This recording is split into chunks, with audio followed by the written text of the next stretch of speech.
What's up, YouTube? How y'all feeling on this good Thursday morning? It's your boy JB, and we are here today with 3 reviews. So the first one up is going to be The Real Housewives of Beverly Hills. This is season 11, the reunion, part number 1 of 4, right? So before we get into this review, if you guys are watching this video or any other on the channel and are not already subscribed to the channel, then I'm gonna need you guys to do me a big solid favor and hit that subscribe button, hit the like button, hit the notification bell button so you guys are notified when I drop anything else. Share the video, and with that out the way, without further ado, you guys, let's discuss this reunion. Part 1 wasn't as bad as I was expecting, right? Yeah, it wasn't. It was okay, except for certain parts. But we're gonna definitely talk about those parts that kind of annoyed me, right? But let's get into Beverly Hills reunion, shall we? All right, you guys. So, the reunion fashions look atrocious. Just gonna keep it real with you guys. So, let's talk about the seating arrangement, right? So we have Andy Cohen center, right? So to Andy, from the camera's point, right? To Andy's right, we have Erica Girardi, which was expected that Erica would be seated right next to Andy. So they've gone back to the original reunion format where they squeeze all those women on them little bitty ass couches.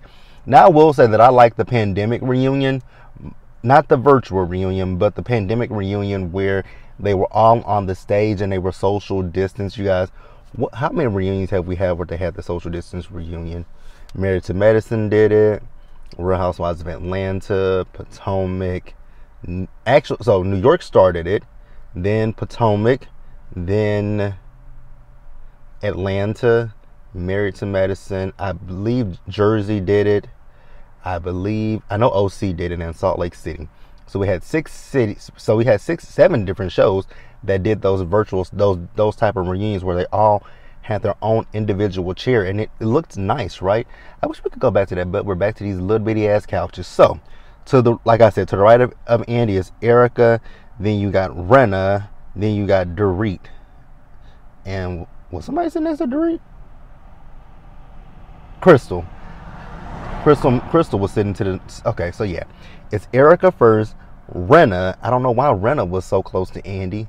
Rena, Dorit, and Crystal, but I guess with that couch, I guess it's understandable. So then to Andy's left, you have Kyle, which I don't understand why Kyle is first. I would have thought Sutton, since Sutton and Erica had this big tension, right? But no, it's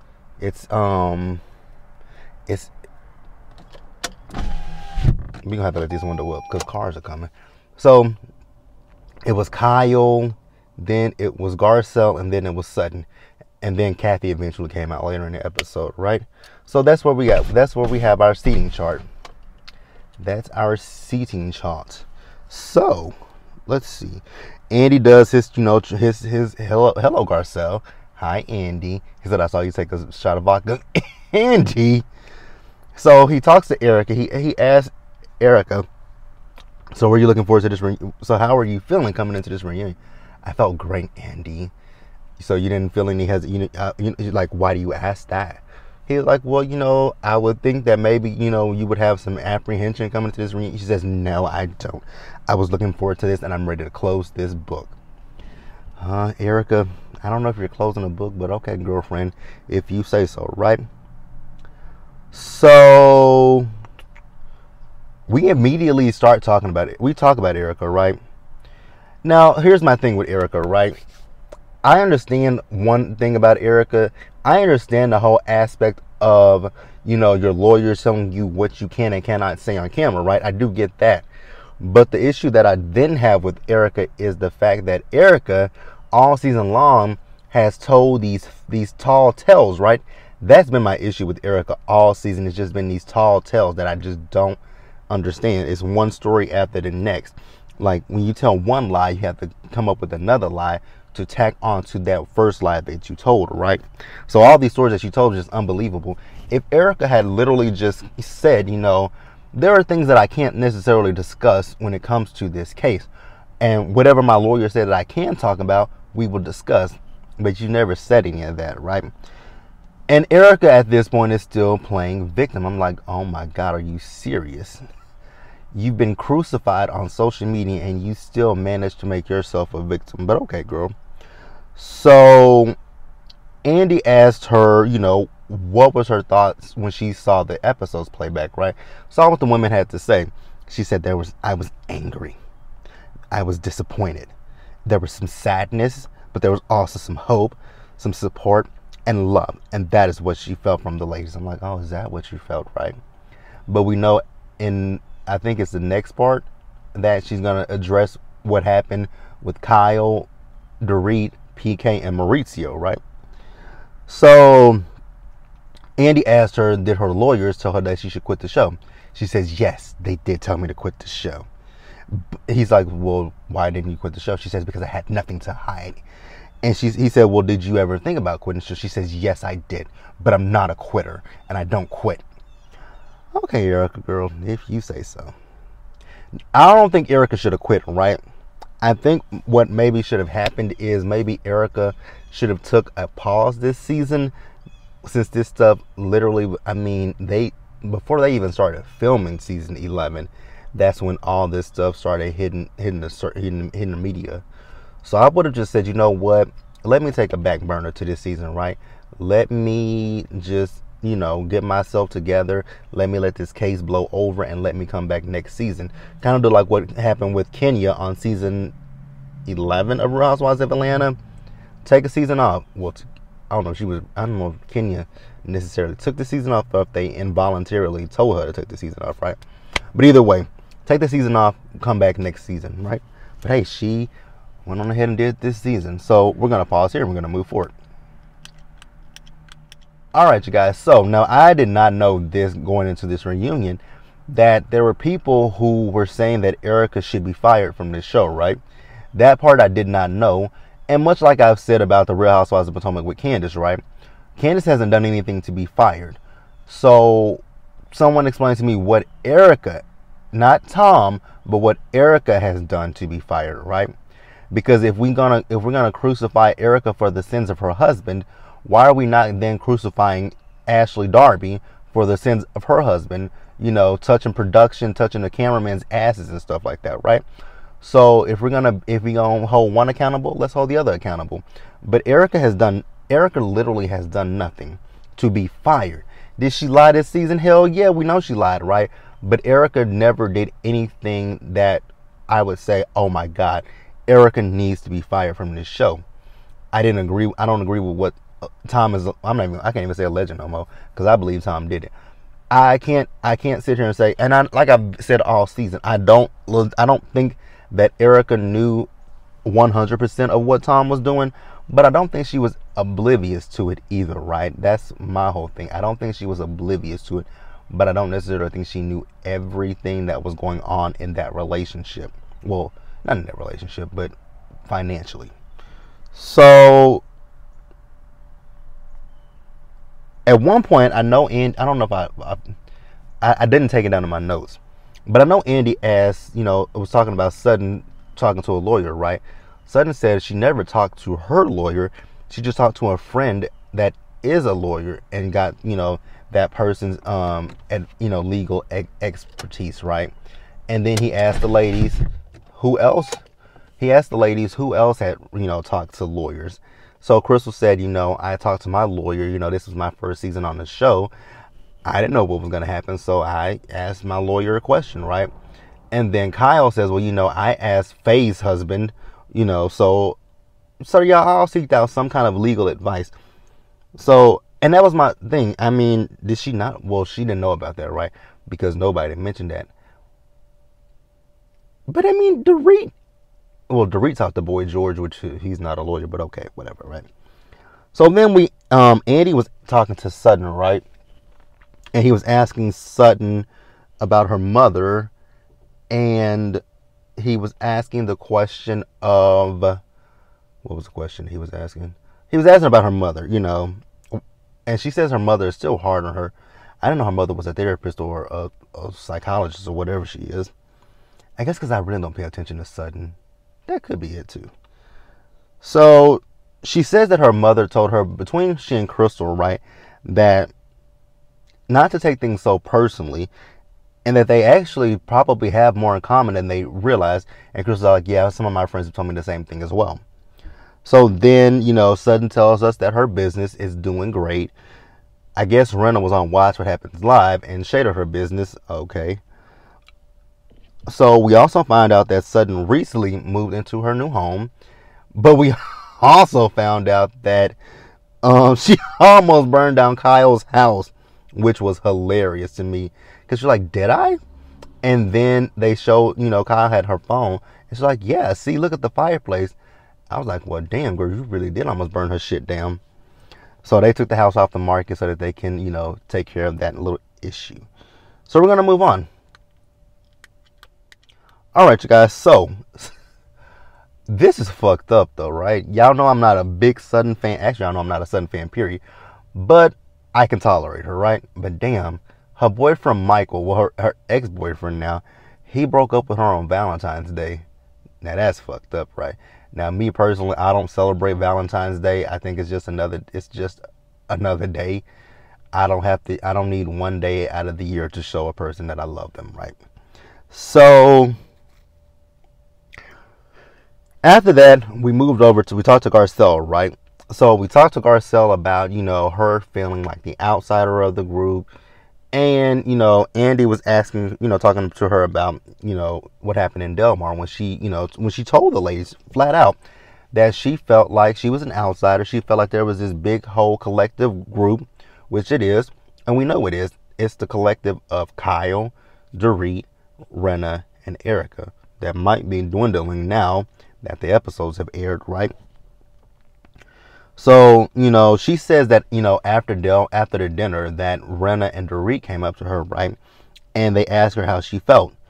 And, they said that they felt a lot closer to Garcelle after that. I'm like, bullshit, right? I just don't buy it.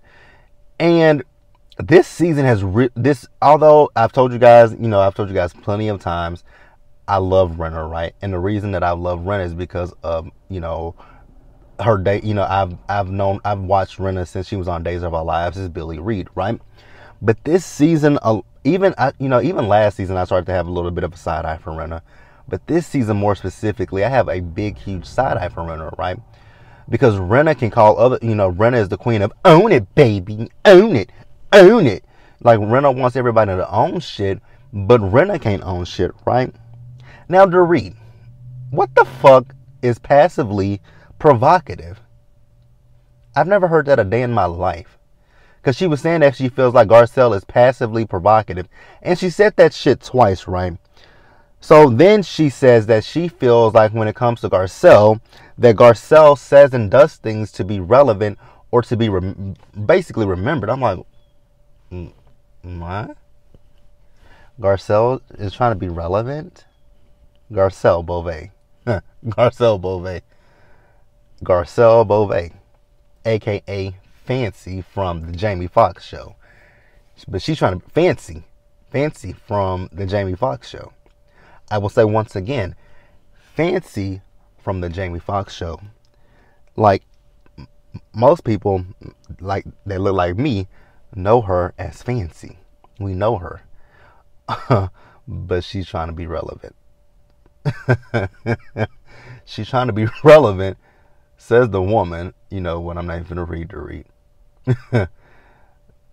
Says, oh, yep, let's read her. Let's go ahead. She's trying to be relevant, says the woman who, the read. I could really read you right now, but I'm trying to be nice. Like, you're trying to be, you know what? Let's just go ahead. You're trying to be relevant, but let's think. You decorated that tacky ass restaurant after, who was it that was on this show that has restaurants? Oh God, I can't think of her name right now. It's on the tip of, oh yeah, Lisa Vanderpump.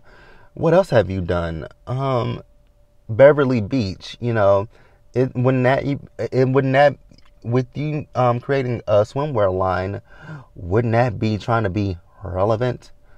This wedding dress line, isn't that what is that again? You're trying to be what? You're trying to be relevant. You're trying to be known. You want to be known for, relevant means known for something, right?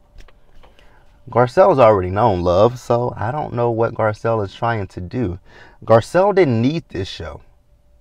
Garcelle didn't need this show. Let's be real. Garcelle was just fine, and she's still going to be fine. But you, my love, you needed this show. You came out of the shadows of your husband, PK. So yeah, if anyone is trying to be relevant, it's you, my love, with that fake ass accent. So yeah, relevant. Look it up, Dorit. If you looked up relevant in the dictionary, there would be your face plastered right next to that definition. But Garcelle is trying to be relevant. The woman who is still acting to this day was just in Coming to America 2.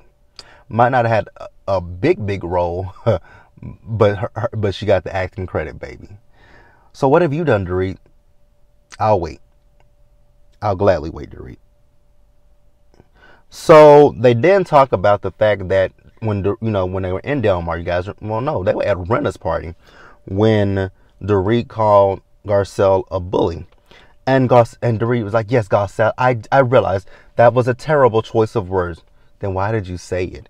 And she was hesitant even in apologizing because she kept running her damn mouth, right? So at this point, I got pissed off because it felt like a gang up session, right? Because it was Rena and Dorit versus Garcelle.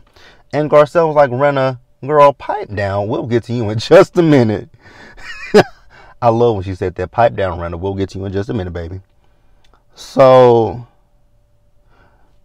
at this point, they feel that Garcelle, in her interviews, confessionals, that she says a lot of shit, right? But she won't say it to the ladies' faces. The only thing that I can think of this season that she didn't technically say to the women's faces was, my bad, John, didn't mean to burp in your face. The only thing I can think of that she said in a confessional that she didn't say was about Rena in the finale. But other than that, she's basically echoed everything, right? She's basically echoed everything. Minus the goldfish and Kyle. She didn't echo that, but that was talking to her friends. She told you she thinks she talked too much. She told Rena, I mean, she's been open and honest with Rena this entire season. Although Rena has an issue. We're gonna get into Rena in just a minute, right? And Rena, the way that Rena was with Garcelle, it's like, Rena, what the hell? It ain't I don't understand what Rena's issue is, right? So then Dorit was talking and Garcelle said something, and Garcelle was better than me. I would have told Andy, look here. Now this I don't deal with this kind of disrespect. Garcelle, let me speak. I would have told Dorit, fuck you. But Garcelle said, girl, go ahead and talk. I would have told her, fuck you, seriously.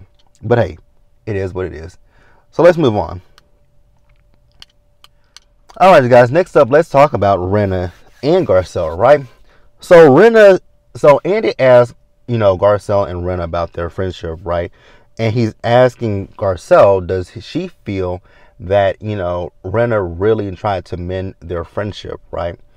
And they're asking about, the birthday party that she threw, everything that she's done for her.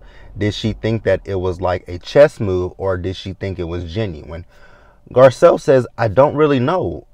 And Crystal, I like you, but I don't think you should have chimed in, right? Because she says that, yeah, she was being really, really genuine. I don't know. Because let's think about it, right? That birthday party, you guys remember, Garcelle said that she told Rena thank you for everything, right? But Rena wanted a follow-up thank you. And then also when Harry took that sauce to her, she said thank you, but Rena also wanted another follow-up thank you. Rena just wanted to feel entitled, right? So Andy asked Rena, do you think that you guys have mended? Do you think you've mended it, right? Rena says, well, you have to ask Garcelle, right? So then we somehow got onto the conversation about Denise. And Garcelle was like, you know what, at this point, the conversation about Denise, I'm done with it. I won't bring it up again. And Rena was like, cool. So then, Garcelle says that someone, she never said who, right? But she said that someone told her that Rena said that, Garcelle should not have brought race onto this show because that's not what this show is, right? And Rena, when I tell you guys, Rena got upset and offended by that. Rena saw, it's like a bull. Rena saw red, and I'm like, Rena, it wasn't that deep. Like, if you didn't say that, then just say, Garcelle, I never said anything like that. And she's like, why the fuck didn't you ask me? I'm like, y'all are really aggressive with this woman. First it was the Reed screaming at her. Now it's you. Like, y'all are being very aggressive for no reason. Like, Rena, if you didn't say it, just say, you know what, Garcelle, I don't know where you got that information from, but that is not who I am. That is not a part of my character. You and I have been friends for 20-something years, right? Never would I even think or dream of saying something like that about my friend of 20 years. But she never said that. Instead, she was so defensive, right? She was so freaking defensive. I think the only two, Crystal said, well, I'm cool with having that conversation. And, everybody, they panned on the other ladies. Only lady that they didn't pan on was Sutton. So I don't know if Sutton had a reaction to that. But I know everyone else had a little bit of a reaction to it. And it's just like, okay, whatever. But yeah, Rena flipped the hell out, and I'm like, it ain't that big of a deal, right? If you didn't say it, say I didn't say it. But she eventually said she didn't say it. I'm like, you went all the way around the world just to say that you didn't say it. But whatever, right? So then Rena also lets us know that she's in her feelings because, and I did see this episode of Watch What Happens Live. No, I did not see that episode of Watch What Happens Live. I saw the clip.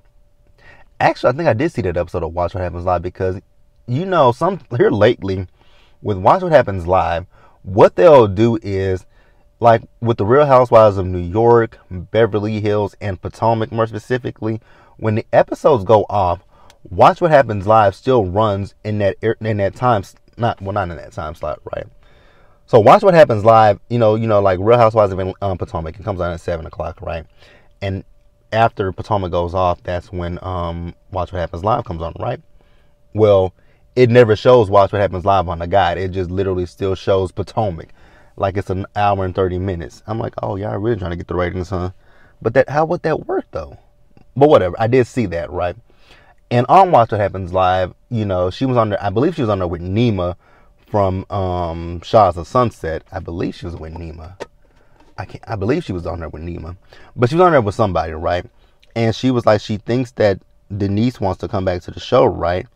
But she feels like if Denise does come back, that someone has to go. Someone needs to go, right? Someone have to go. And he was like, does her initials start with LR? She started laughing, right? So Rena felt some type of way about that, and Garcelle said that Rena, texts her a lot of stuff, right? And she says, but at the end of it, she says, I told you that I didn't mean it that way, because Rena felt like she was coming after her job, trying to get her fired. I mean, literally, if you listen to what she said, she wasn't saying to fire you. What she was saying, well, technically she was saying that, right? Technically she was, but technically she really wasn't. She was being facetious. It's really what she was being. She was being facetious. She was saying that Denise wants to come back to the show. I think Denise hasn't told me this, but I think if Denise does come back, she doesn't want a certain person around, and that's Lisa Rinna. So she kind of was coming for your job, but she really wasn't at the same. She wasn't coming for your job per se. She didn't say, Andy, hey, I heard. So Denise and I, we've been talking. Denise wants to come back to the show. You need to fire Renner to get Denise back. She didn't say that, but it was hinted at. It was hinted at, but it was funny to me. But let's move on and wrap up. It's gonna be lengthy. All right, you guys. So I forgot to mention to you guys, because I was looking at the reunion set when I saw those photos of the reunion set. I'm like, what the fuck is this? Because you guys know that when they come to the reunions, they typically mimic wherever they went for the. Most times it's a cast trip, right? But they had their cast trips this season weren't that. Damn, it's interesting though how to see Housewives now. Now that they have to do local trips within the U.S. They can't go abroad. It's really interesting to see that they can't even go abroad for their trips anymore, right? But the set is it's a replica of Kathy's backyard. And he asked the question, do y'all think Kathy will know that this is a replica of her backyard? I will say one thing. I did love the fact that they incorporated Halloween Kills into this. They're plugging that movie. You know what? I know why I have to ask myself, why are they plugging it? Hell, they gonna they stand to make some money from it, right? Because I'm plugging it because if you guys don't know if you guys know me, I'm a huge horror buff, and Halloween is my absolute favorite of every scary movie. I love me some Michael Myers. Michael Myers is my boy. So Halloween Kills, actually comes out tomorrow on Friday. It will be in theaters, and it'll also be streaming on Peacock. It'll be on Peacock. So that's why they're plugging it, because it's going to be on Peacock, right? So they show a scene where Kyle was getting ready for the reunion, and she walked outside, and there was Michael ready to kill her, right? So they talked about Kyle being in Halloween Kills. You know, she's reprising her role of little Lindsay Wallace, but she's all grown up now, right? So then after that, after we plugged Halloween Kills, Andy talks to Erica, right, about, Tom. And but Andy is just kind of amazed about the fact that, when Erica released her book, right, she told him that Tom had never read the book. And she's like, and he hadn't. And then he was like, and then also last season at the reunion, when you were when you were doing Chicago on Broadway, Tom didn't come see you, and he didn't. But I found out that he was in D.C. and he didn't come. So he was in D.C. and you were in New York. Now I'm not too hip with that, but I know that D.C. and I don't think that's a plane. Well, that's a plane ride away. And come on, that is a plane ride away, girl. Okay. So then we talk about the cheating allegations that she's put out there, right? And why didn't she leave? She says it was much more than just the cheating, right? And she says, I told Tom that if he wanted to divorce me, that he could leave.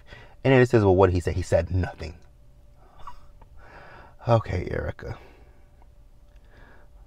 Now, here's a scene that got me. I cracked up when I heard this part, right? So, Erica says that the mistress sent Tom a picture of her tits to his flip phone. And she texts her back, nice tits, you dumb bitch. I cracked up. And the reason why I cracked up is because I didn't know that flip phones could... Well, yes, they can. Yes, they can. I was about to say, it depends on what kind of flip phone Tom has. And I actually believe her when she says that Tom has a... That is the one thing that Erica has said this season that I actually do believe. I do believe that Tom has a flip phone. Tom gives me that vibe that he has a flip phone. I literally believe that one. That is the one thing I truly believe from Erica, that Tom has a flip phone. Now, do I believe that the mistress sent her titties to a flip phone? No. But nice tits, you stupid bitch. Oh God, this season has been hilarious just because of her alone. Because it's just fun to laugh at the stuff that she says. Nice tits, you stupid bitch. Now, once again, I stand by this. I believe Tom had a motherfucking flip phone. I believe that. I definitely believe that. But that's the review, you guys. Let me know what you guys thought about part 1 of the reunion. And I'll see you guys in the next one. Stay safe out there, you guys. Take care of yourselves. Remember to wash your hands, wear a mask, socially distance, be blessed. And I'm going to catch you guys later. Bye, guys.